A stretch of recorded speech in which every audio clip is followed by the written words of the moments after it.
Y como cada miércoles, ya está con nosotros el doctor Guillermo Nolimos, abogado de inmigración, respondiendo todas sus preguntas. Doctor, feliz miércoles, bienvenido. Hola Marjorie, feliz ¿Cómo miércoles. está? Bien, bien, y todo bien por acá. ¿Y ustedes? Qué bueno, doctor, me encanta verlo con ese look relajado. Bien, doctor, feliz de compartir con usted esta sección para poder aclarar tantas dudas, pero quisiera comenzar con una pregunta de inmigración que está en el tapete. El senador Marco Rubio plantea interrogantes sobre el estatus de refugiado y sobre todo los privilegios que se han otorgado a los ciudadanos cubanos. Él expresó preocupaciones sobre la aplicación de la ley de ajuste cubano. Dice que los ciudadanos cubanos llegan a la residencia y luego regresan a ese país donde se supone fueron perseguidos. ¿Qué dice la ley sobre este punto? Bueno, la ley de ajuste cubano no Ujú. requiere que tú demuestres persecución, ¿verdad?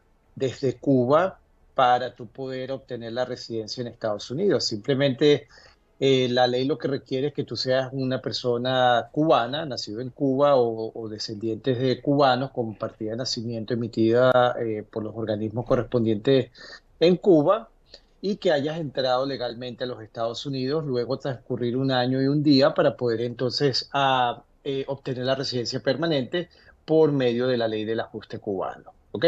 Claro, en las discusiones del Congreso, etcétera, cuando se promulgó esta ley, pues se habla de personas que vienen escapando del régimen, ¿ok? Pero la ley no requiere que tú demuestres que vienes escapando del régimen de Cuba, ¿ok? Entonces, habría que distinguir si la persona obtuvo su residencia por vía de ajuste cubano o obtuvo su residencia por asilo, por demostrar que sufrió persecución. Entonces, ahí hay una diferencia, ¿verdad? Bastante marcada.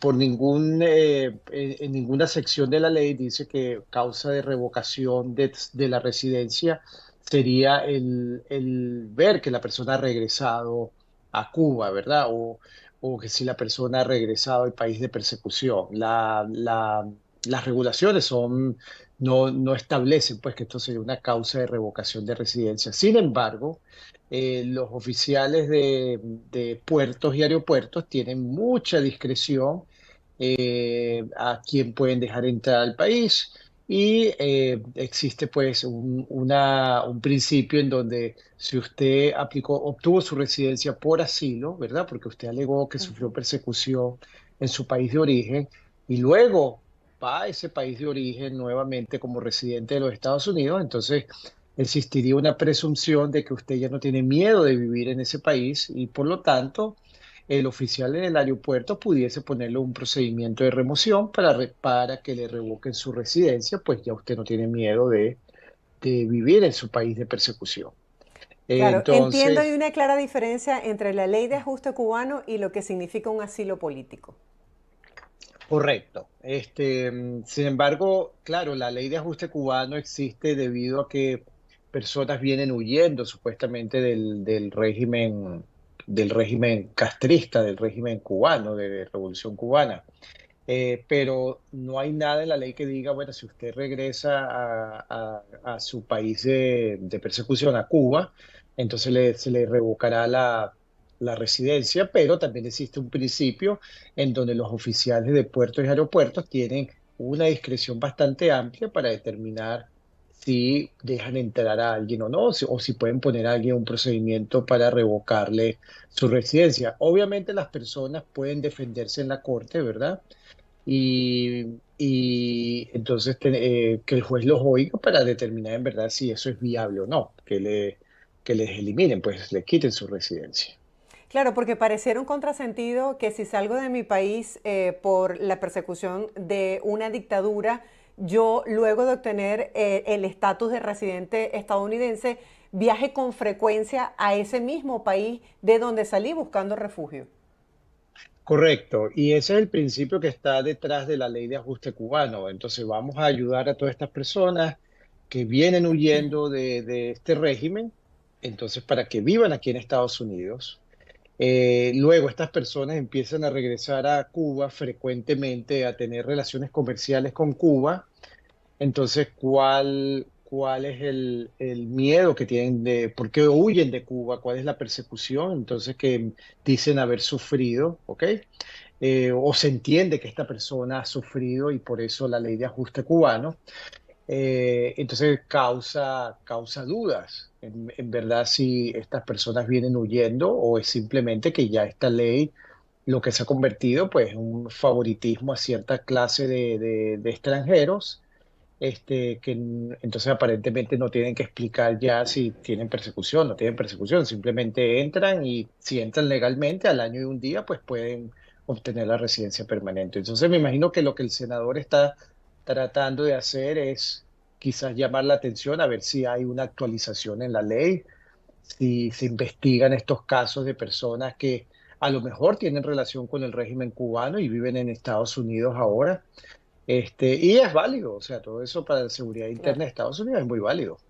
Bueno, luego de aclarada esta duda, doctor, quisiera que nos brindara una actualización de lo que ha pasado con los migrantes venezolanos que han sido desalojados de algunos albergues o centros en Nueva York y que se enfrentan a las bajas temperaturas, que están en la calle, que muchos de ellos han decidido buscar otras opciones en otros estados de Estados Unidos.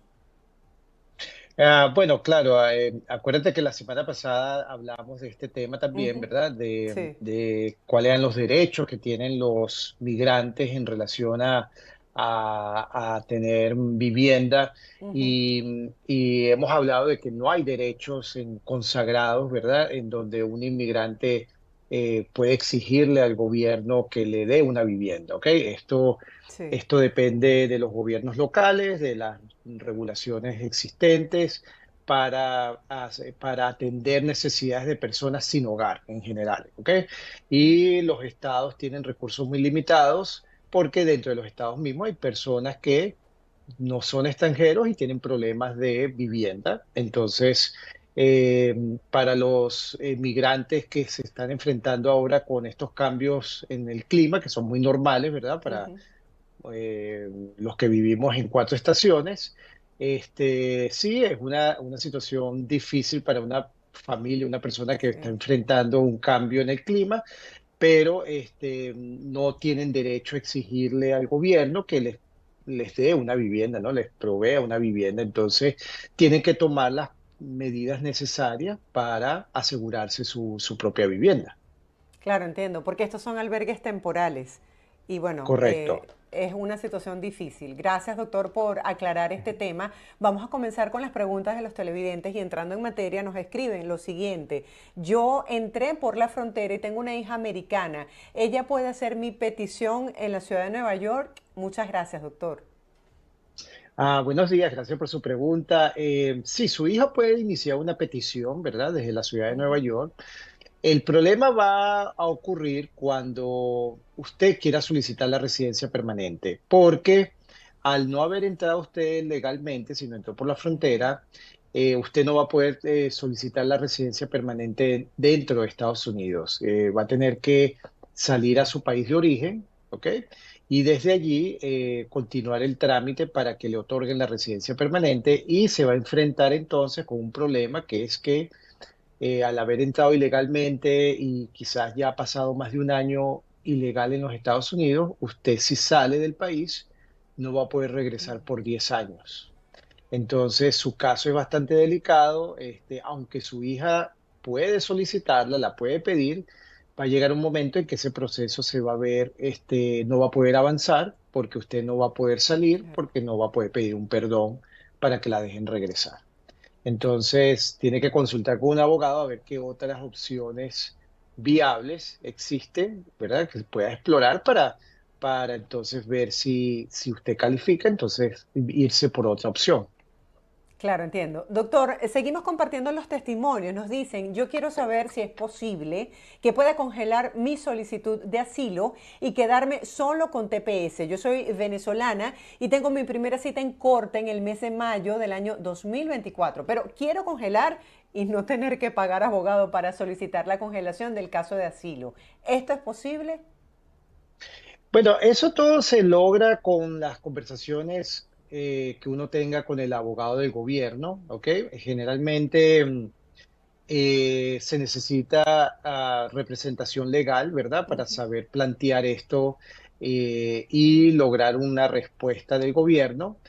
Sin embargo, en corte yo he visto, claro, personas que ya tienen un antecedente legal, o sea, personas que han trabajado en sus países como abogados, que lo han solicitado directamente ante la corte, ¿ok? Sin necesidad de abogado, pero no es algo que yo siempre, que yo pueda recomendarle, ¿no? Si Claro. se pudiese solicitar una pausa administrativa, ya que usted pues está acogida al TPS. Sí, también puede ocurrir que el gobierno quiera desestimar su caso de la Corte, ya que pues existe esta política de desestimación de casos, ¿verdad? El gobierno tiene el objetivo de disminuir la carga de casos que existen ahorita, que están pendientes en la corte. Entonces, probablemente el abogado quiera es desestimar el caso, sacarlo, y entonces, bueno, usted estaría en Estados Unidos protegida nada más por el TPS. Eh, a lo mejor tendría que volver a iniciar un caso de asilo desde el principio, ¿verdad? Desde la oficina de asilo. Pero son vías que se pueden explorar, pero le recomiendo que lo haga con un abogado. Entiendo. Doctor, seguimos leyendo las preguntas. Dice, tengo TPS y viajé a Honduras. No saqué permiso para viajar. Yo estuve en tratamiento del corazón y me siento mal porque me dio un infarto. Yo quería regresar a mi tratamiento lo más pronto posible. ¿Esto es factible? La verdad es que es lamentable, si usted sale del país sin un permiso especial, teniendo estatus de protección temporal, no lo van a dejar regresar a Estados Unidos. ¿Por qué? Porque el estatus de protección temporal se pierde o se considera abandonado cuando la persona sale de Estados Unidos sin un permiso especial. ¿Y quién debe darle esa información a la señora, doctor? ¿Quién debe darle la Claro, información de ella que... salió producto de una urgencia y no sabía que tenía que tener este permiso especial de viaje. Bueno, esa información generalmente se la debería haber dado el abogado que tramitó su TPS, ¿ok? Si lo hizo por medio de una fundación, etcétera, también estas fundaciones tienen ese conocimiento, esa Claro. información. Y en general, pues si usted está conectado en el mundo, ¿verdad? En las noticias, en las redes sociales, es una información que siempre circula, que usted Claro, necesita entiendo. un permiso antes de salir. An- Bueno, qué eh, lamentable. Seguimos con los testimonios. Dice, cuando no aprueban el asilo hay que apelar un mes después. Se puede hacer un tiempo más allá del mes, pero siempre los niegan, nos dicen. ¿De qué otra manera se pueden arreglar los papeles, doctor? Ya teniendo el permiso de trabajo, ¿cómo nos podemos comunicar? Es mi hijo que vive en Covina. Entonces, ella nos está planteando, la persona nos está planteando que le negaron el asilo y están Correcto. apelando. Ajá, sí. Bueno, sí, sí, las apelaciones se tienen que hacer 30 días, ¿verdad? Dentro de los 30 días de la decisión negativa, ¿ok? De que emite el juez. Y luego el caso va a una instancia superior que se conoce como el Consejo de Apelaciones de Inmigración. eh, Porque si te lo niega la oficina de asilo, el asilo, te mandan inmediatamente a la corte. Eso no es una apelación, eso es algo directo. No hay, en cambio, una apelación es algo voluntario. Tú apelas Ah, ok. si te parece o no te parece, ¿ok? Ok. Entonces, sí, son 30 días para apelar y bueno, tienen que seguir con el proceso. No hay, habría que otra manera de conseguir documentos para vivir permanentemente en Estados Unidos, pues hay que explorar si la persona por vía de matrimonio está en una relación con una persona que sea ciudadana americana, para de esa manera ver si por allí puede entonces también obtener documentos, o obtener una residencia permanente. Seguimos compartiendo las preguntas que nos hacen llegar a través de BPI TV. Nos dicen, si un patrocinador que gana $60,000 al año llena los taxes o las planillas y los tiene todos los años, ¿aún así sirve como patrocinador? Bueno, estamos patrocinador para qué tipo de aplicación. En general, Ujú. el patrocinador tiene que ganar ciertos ingresos mínimos para poder ser patrocinante de otra persona para una visa de inmigrante, para una residencia permanente. Se cuenta como salario mínimo cuando la persona es soltera, Ok. ¿verdad? Alrededor de $25,000 al año como salario, como Ujú. ingresos, ingresos en la declaración de impuestos, ingresos netos, ¿ok? Para poder servir de patrocinante, ¿ok? Si la persona es casada, entonces este monto va aumentando, ¿ok? De acuerdo al número de personas que existen en el hogar del patrocinante o el número de personas que él va a patrocinar. Si esta persona dejó de declarar o tuvo un retraso en la declaración de impuestos, ¿aún así califica, doctor? Bueno, sería difícil porque que califique porque el no haber declarado significa que no hubo ingresos, ¿verdad? En ese Ok, año. claro. Entonces, por lo tanto, el patrocinante el patrocinante no puede demostrarle al gobierno que tiene ingresos en los últimos años suficientes para servir de patrocinante, de Claro, sponsor. entiendo.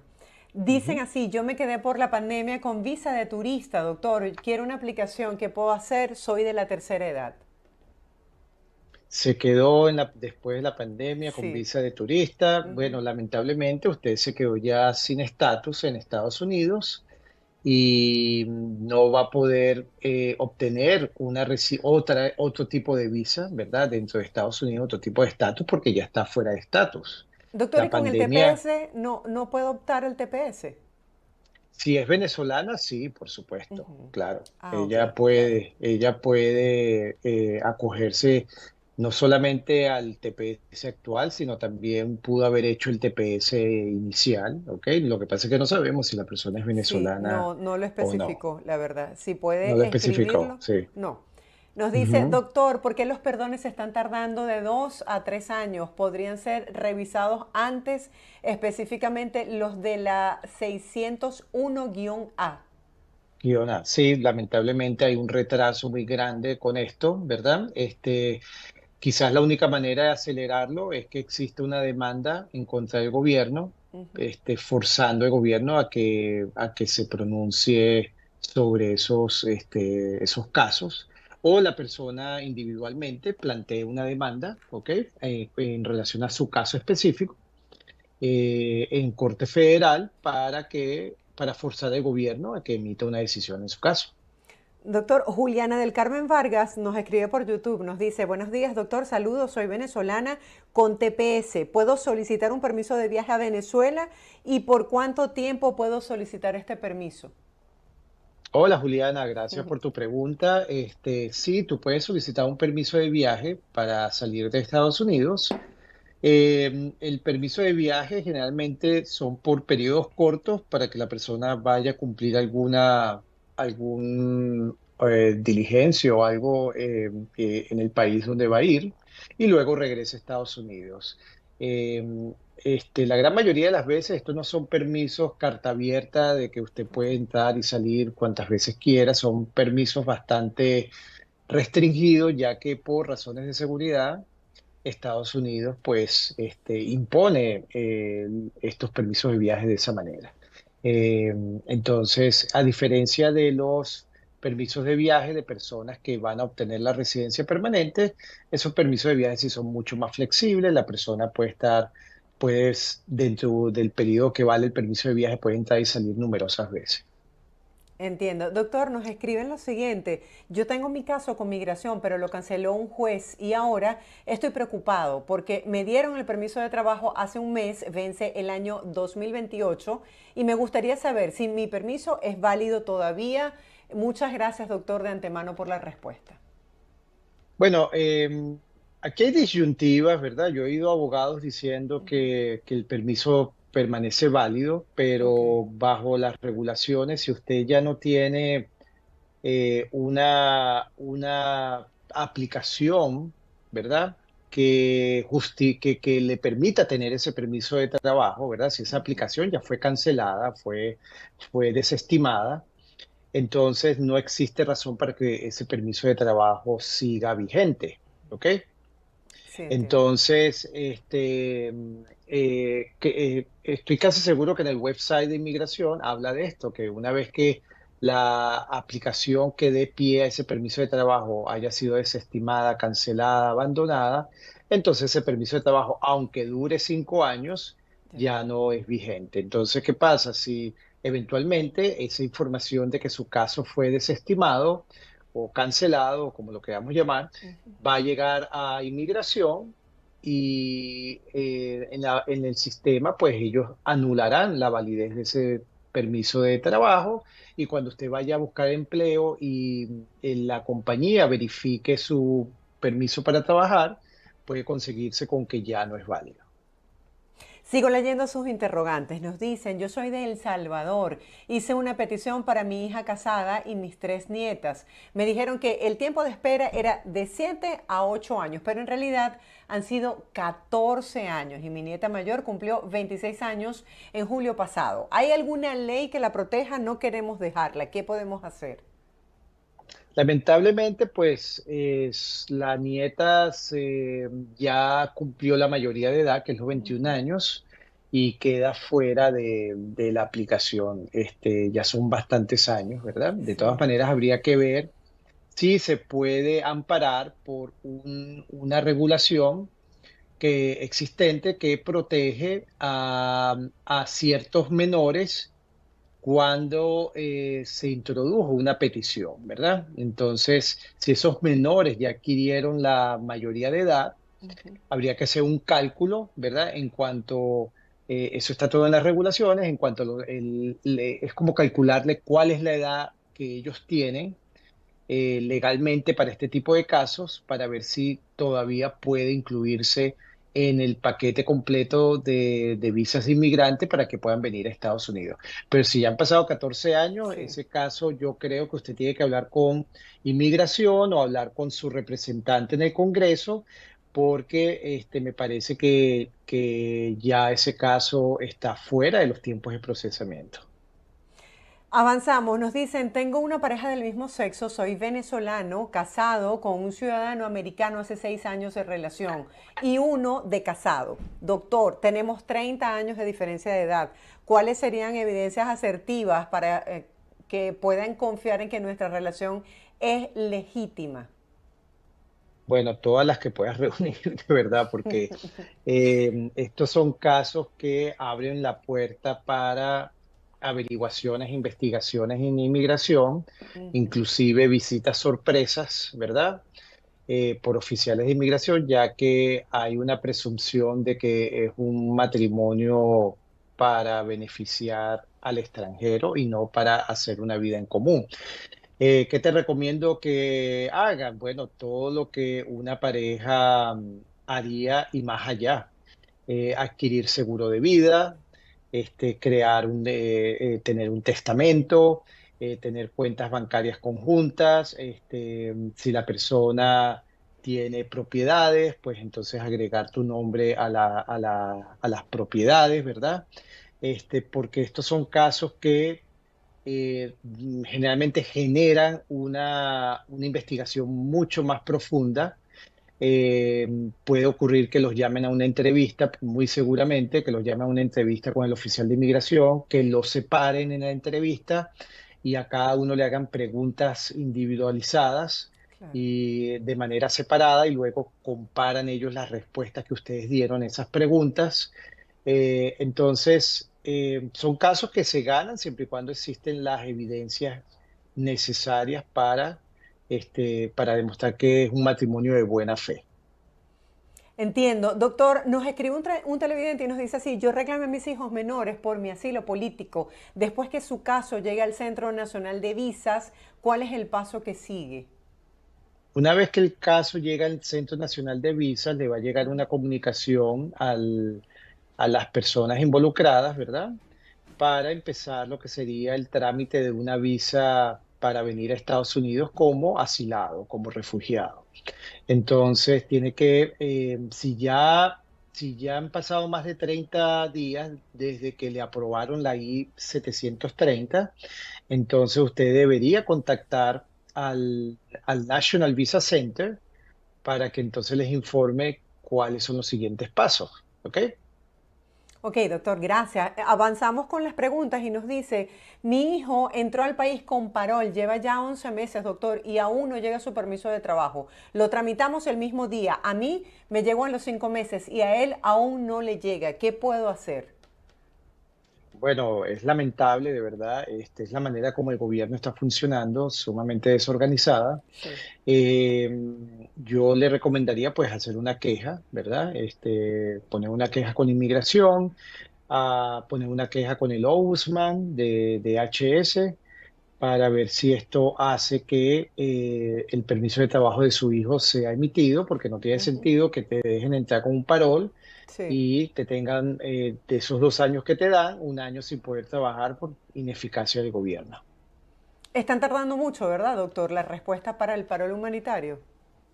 Muchísimo también. Son casos que se están demorando muchísimo y, esto es como por oleadas. Ahorita en mi oficina, por ejemplo, la oleada que tenemos ahora es de aprobación de TPS. Entonces están llegando todos los días aprobaciones, aprobaciones de TPS. Vamos a ver cuánto tiempo dura la moda, porque eso es así. Entonces vienen aprobaciones por varias semanas, de repente no llega más nada, entonces empiezan a aprobar de otro tipo de casos. Claro, Entonces es la entiendo. manera. Hay Sí, que tener paciencia entonces. sí, lamentablemente sí. Doctor, gracias por acompañarnos el día de hoy, por responderle a todas las personas que se han comunicado con nosotros y le esperamos, Dios mediante, el próximo miércoles. Feliz semana para usted. Claro que sí, Marjorie, gracias nuevamente por este espacio, gracias a todas las personas que se conectaron con sus preguntas. Y el próximo miércoles, antes de Thanksgiving, estaremos nuevamente por acá. Así que vayan preparando sus preguntas, sus dudas, que con gusto estaré yo listo para respondérselas.